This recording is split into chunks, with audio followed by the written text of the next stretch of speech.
Hello everyone, it's Francesco again. Today I have with me Laila, who has kindly agreed to kind of collaborate in this video. Today we will be talking about street art and art gallery. But before we do that, Laila, would you like to introduce yourself? Of course. So thank you very much, Francesco, for having me here today. My name is Laila and I'm half Palestinian and half Italian. I lived in London for 7 years now, and I've always been working as exhibitions coordinator between private galleries and between public galleries as well. And I've always been lucky enough to meet so many different contemporary and street artists around the world. Great, thank you. So that's why I wanted to do this video with you, is because you, as you said, you've been in between the two worlds.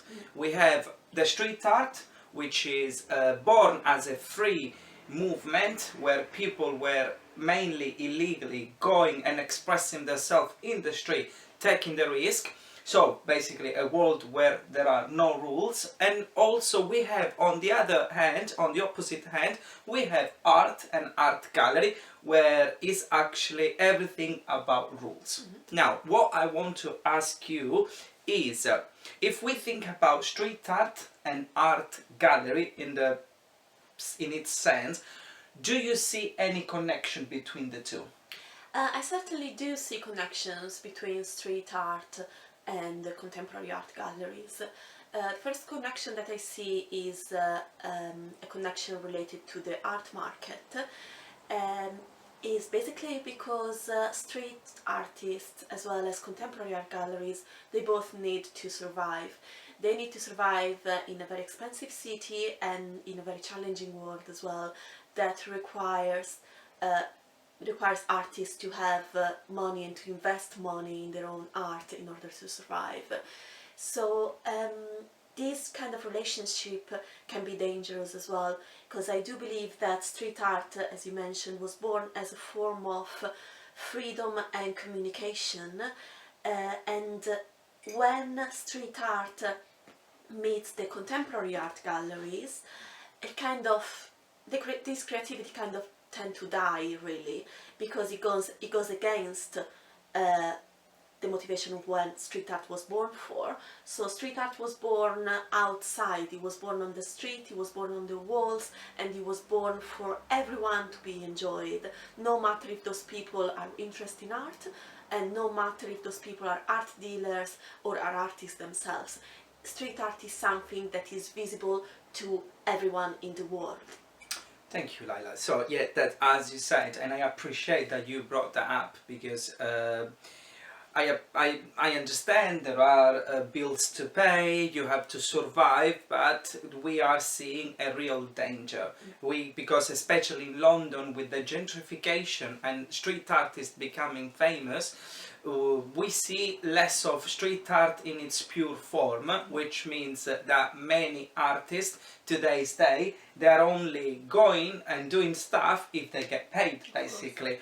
But at the same time, we have people who truly believe in the street art in its purest form, and we have seen many street artists going in the street and deleting pieces just to kind of like to say no to business. And there was a biggest example, which I don't know if you have seen, but in Bologna, the mayor and the university did an exhibition, a painting exhibition, all about street art. So without asking the permission, they went and they took a piece of one of my favorite artists, Blue, and put it out there for exhibition. As a sign of protest, Blue just went on the street and completely blank out his piece, which was one of the nicest ones. So it's all about finding that balance between street art and business, which can be a risky and dangerous place. But now, as you know, I'm a big supporter of street art because of helping people to self-express themselves and freedom. Now, if we think about art more as self-expression, what word of advice do you have for artists who are, let's say, less famous or believed to be less talented? So I do say to them, just keep trying and keep being brave, keep being curious as well, never stop learning, because this world is still full of opportunities. Just go out there, do networking, and let everyone else see in your own art, and just share your ideas with other people. Keep learning from other artists as well, because one day all of your hard work will definitely pay back. Right, so thank you very much, Laila, for being with me today. And this brings us to an end, and I will close the usual way using my tagline, which is self-expression is freedom. Do not let anyone or anything stop you, and stop believing in yourself, and stop self-expressing yourself. See you soon.